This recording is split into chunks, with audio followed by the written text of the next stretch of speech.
Hello again, and welcome to the fantasy walkthrough.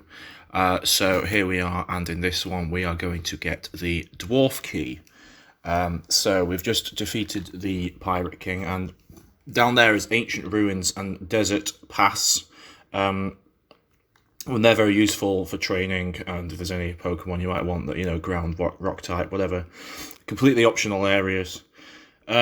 So here we go. We're going to go back to Yar Island. We'll buy some more Moo Moo milk, because obviously they're quite useful items, as I said last time. And also, Raya has some new services now that we've got 4 keys. You can buy the beans, which are basically the sort of vitamins from the main series game, except as beans. They're quite expensive at this point in the game, but if you really want to buy them, go ahead, or if you've got a bit of money spare. You can also hatch eggs, which you can now find, as I pointed out at the daycare earlier. And also now you've got 4 keys, it's easier to get to the daycare as well, which is helpful. So to get to the next stage of the game, but before we do that, we're going to claim the treasure chest from Mark, and they're the Gen 4 fossils. Now, because I prefer Cranodos, I picked the skull fossil. I'm not going to use it though in this particular playthrough. And it'll also give you the Retaliate book as well. So that's quite useful. And it's the same thing as usual. If you say no to Smuggler's Cove, it'll give you an option to go to Abandoned Vessel. So for the next part, you go to... but before we do that, another interruption. If you go to West Shore and you do the route I've just taken and you run up a lot, you can now access Lost Field and Lost Ruin. And to do that, you need 2 of the keys, 2 of any of the 3rd, 4th, or 5th, so Mare, Pirate, or Dwarf Key, which we've now managed to achieve. So then, if you go west from there, you can reach Lost Field and Lost Ruin, 2 other optional areas, which are pretty decent for training, or if you want to get one of the Pokemon from there. Now we go to Southeast Shore, and we go down this route. Light Forest. All of these trainers are optional, but this elf here has a Tangrowth. They're pretty. It should be called Tank Growth. Ha ha ha. This woman's got a Girafarig, Berry Tree, Figgy Berry. I can't remember what that one does, but there you go. This guy, I just turned the speed down so I could get past him, because at this point in the game, you can actually access this particular area after the 2nd key, after the Witch Key, but it's so that's why they're all sort of optional or quite low level at this point. So here's Roderick. This guy's called Roderick, and you talk to him and you battle him. This guy I think we beat first time. So he starts with his Steelix. So you literally hit it with Bubble Beam, and it's because it's a magic attack and because it's obviously super effective, it's going to hit quite a fair amount. We do it again and it goes down. I think it's got Sturdy, so you can't OHKO it, but whatever. Then he then goes ahead and sends out, well, once all our Pokemon have leveled up anyway, I think we decide not to learn Feint Attack because because we prefer the flinching effect from Bite. I think that was my logic there. Also, Bite has a few more PP as well. Sylveon, so the obvious one for that is either Bird or Bat. It's a fairy type. If you don't have a good counter to it, this one can be quite annoying. But this particular one I don't think was too bad. It's obviously got its fairy type hyper voice from Pixelate. Roderick full heals it, but it doesn't matter because we poison it again. Poison doesn't quite get it, but the next Poison Fang does. And it faints, so then we get another bunch of level ups. Scavalia, obviously use a fire type here. That's pretty obvious at this point, otherwise you'll have a hard time. It is quite slow as well, so you might not necessarily have that much of a hard time. It has got Ockerberry, but again, you just use it again.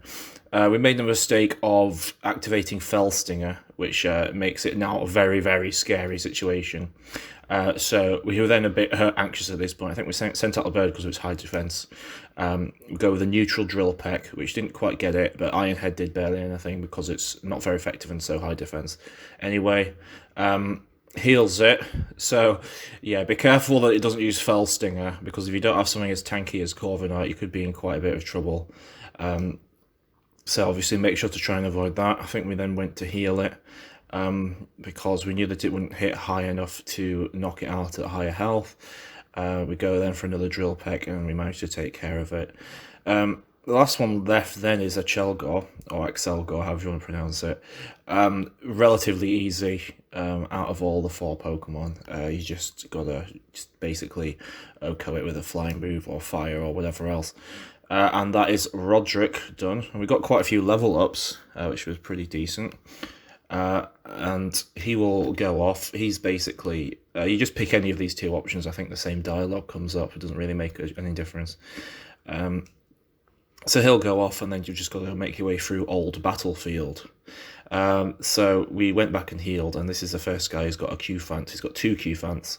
And I've made the path quite a lot easier in this version, and there's a bunch of optional trainers that'll turn, so you just wait for them to go away, or if you want to fight them, fight them. These are all soldiers here. That was obviously a fight. This guy's compulsory, and he has a Hitmonlee. And then, now you see that area down to the south there. This is where you take Galarian Yamask to evolve it into Runerigus after it's got 49 or less HP. I hope it works. I'm pretty sure it does. Now, you've got to prepare at this point because you're going to face the Dark Colossal. Lillipad is an absolutely excellent Pokemon, and Lillipad's really good specifically because of what you're going to see. So the Colossal will jump off the cliff and fight you. So it's pretty good to have Ludicolo. Now, whatever you do, do not attack it with a Water-type move. And this is because it's got a weakness policy. And not only has it got a weakness policy, it's also got Steam Engine. So if you hit it with a Water-type move, its attack, SP attack, its attack and magic attack will go up by 2 stages, and its speed will go up by something like 6. So do not use a Water-type move on it, whatever you do, unless you're feeling very, very brave. So that's why we use Giga Drain rather than Bubble Beam. But that's not why Lillipad's useful. This is why it's useful. It's going to use Giga Drain to OHKO the Barboach before Barboach can use Surf and raise its speed, raise Colossal's speed and attack power considerably. It uses Protect instead, which just time stalls things by 1 turn. Obviously, Colossal carries Rock Slide, but it's not very dangerous at the minute because it's not up by any stages. So we're pretty safe for now. So we're just healing our 2 Pokemon and also using the moves. It had the Berry, but we managed to get a critical, and also it just knocked it out anyway because Ludicolo is really good. So we managed to achieve that. Keep going with a Rock Slide. So what we're doing is we're going to heal 1 on one of the turns and use a move on the other. On this case, we picked Dragon Claw. I don't think it gets it to... Oh, it does. It gets it to half health. So then it will call out its next ally, which is Carkol. This one we can use a Water-type move on because it's just going to knock it out. We don't have to... I don't know if it carries Steam Engine or not, but it doesn't matter anyway because it'll just get knocked out. So that's exactly what we decide to do, and it gets OHKO'd. I think that one as well. The allies on this particular battle, you've got to knock out quite quickly, or else they'll use moves that really raise up Colossal's power. So you've got to look out for that. So I think that we decided to use Ludicolo's turn just to use a normal potion, and Dragon attacks Colossal this time. I think this was one of the first dark battles where I didn't have to switch any of my Pokemon out, which was pretty decent. I think it was just because, yeah, Ludicolo is just a lifesaver on this particular fight. So if you struggle with this one, that's something I recommend. Although it's probably not one of the hardest in the game. Wishcash, the same strategy again, just go with the grass type move. I think we got a bit worried about Wishcash's defenses, so we decided to both attack it. And we will never know if the combination, if only the Giga Drain would have worked, but it seems so, because it's such a powerful move and because it's 4 times effective. So unfortunately, Dragon gets knocked out. So I was wrong. I was a bit wrong earlier when I said we didn't switch any out. I got that prediction a bit wrong, but it doesn't matter at this point anyway because it's on such low HP, and we seem to be pausing the world at the minute. But because it's on so low HP, now we can use a Water type move, and it's not going to be too detrimental because it'll just knock it out at this point anyway. So that's what we did. Use Bubble Beam, and Colossal is down. So that was that particular fight. I found it very easy. But maybe others will struggle more if they don't have the Ludicolo or whatever else. Roderick comes, talks to you, and then you will then go ahead and progress into the Iron Furnace. So the first thing you've got to do is get ready for some story spoilers here. The first thing you've got to do is fight your rival. Now he's found halfway between the path of where we are now and the Dwarf King in Iron Furnace. He's the Cornberry Trader. There's the berry traders all over the map. It'll show where they are on the town map. This guy's compulsory. He's got a Gollet. He's got 2. And we very nicely managed to get Dragon to evolve into Fracture. So now it's even stronger and more defensive, whatever else it is. and we moved along in that aspect. So that's Roderick will stop you if you get too far. This is the next zone. Now, this person's got a Carbink. We move on, and then we find our rival over there. This one, again, I didn't find too difficult. So, we'll make of that what you will. I led with Dragon because of his lead. He leads with a Vibrava, as you can see right now. And so I think I decided to Dragon Dance first because I thought it would tank a Dragon type move, which it did. We managed to avoid the paralysis from Dragon Breath, and it goes down with one Dragon Claw.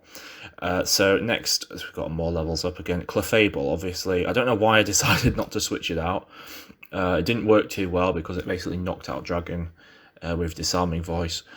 So this fairies are very easy for our team to deal with because we've got a poison type and a steel type. So fairies are probably very, very easy for us to deal with, and that's why we dealt with Clefable so well. It's pretty tanky. It managed to tank a Steel Wing, but not two, and it goes down. We've got the Defense Rise from Steel Wing, which is pretty decent. I think we switch it out anyway. Yes, we do, to Ludicolo, because it's going to send out Samurott. Obviously, this will be a different starter, depending on who you pick. So we go with the Giga Drain to deal with Samurott. We got a crit and super effective, but we didn't quite knock it out. Goes for Slash, which doesn't do very much. And we managed to heal off the Giga Drain on that one as well. Who is next? We decide not to learn Swagger. Oh no, we do. I think we don't do it because our other moves are better. Surfetched, which we decide to send out Bird for this time because obviously flying versus fighting.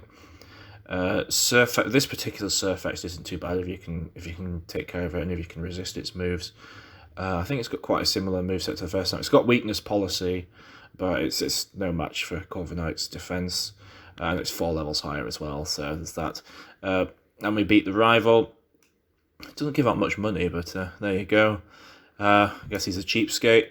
He runs off, and our next objective is the Dwarf King, but first Roderick's going to talk to you, and he's going to actually talk to the space in front of you, because he's a bit odd. Gives you a Thunder Wave book. Useful if you want to use that in one of your strategies, either now or later. It's a pretty decent move. I've only learned to appreciate Thunder Wave over the last few years, but that's not really the point. I think we then go and turn off the XP share because our Pokemon are just a bit too high level. And obviously it's up to you whether you turn it on or off. You can do it interchangeably like me. The game was initially designed to have the XP share not there until the post game. So there's that to consider as well. This is the path to the Dwarf King. What we did was we cleared the path first, and then we went back and healed. That person got Minior. And you just jump back down to the first part of Iron Furnace if you want to go and heal, but you do have to walk all the way back, which we did off camera. And the Dwarf King is in the left room, and you can see him there. So he'll call for your rival, who will not be there, and he'll fight you himself. Now this guy we defeated first time, but then no, never mind. We do have the foot. This is the footage. I am clearly not with it today. So we used Bubble Beam on Gigalith. It uses Curse. We would have 2 HKO'd it, but the leftovers meant we had to 3 HKO it, and we were very close to losing actually. But Lilypad luckily just managed to tank the Rock Slide, and Gigalith went down. So that wasn't too difficult. Hariyama. I mean, if you've got it is what it is. It's fairly bulky, but we have Bird, who's just an absolute menace, and it manages to tank the Drill Peck fairly well. It's got Citrus Berry. Be careful of Belly Drum. Make sure you outspeed it. Luckily on this one you didn't have to because he went and withdrew the Hariyama. Sends out Mudsdale. Mudsdale, don't even try and use a physical attacker against Mudsdale. It's not going to work out too well. So that's why we decided to heal out Lilypad. Because obviously Mudsdale's got stamina and that'll raise its defense, making it a very difficult fight.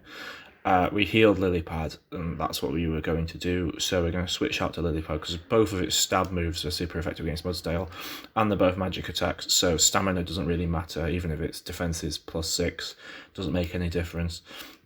It's still pretty tanky though, and manages to tank one of our Giga Drains pretty well before hitting us with a pretty high-hitting Rock Slide.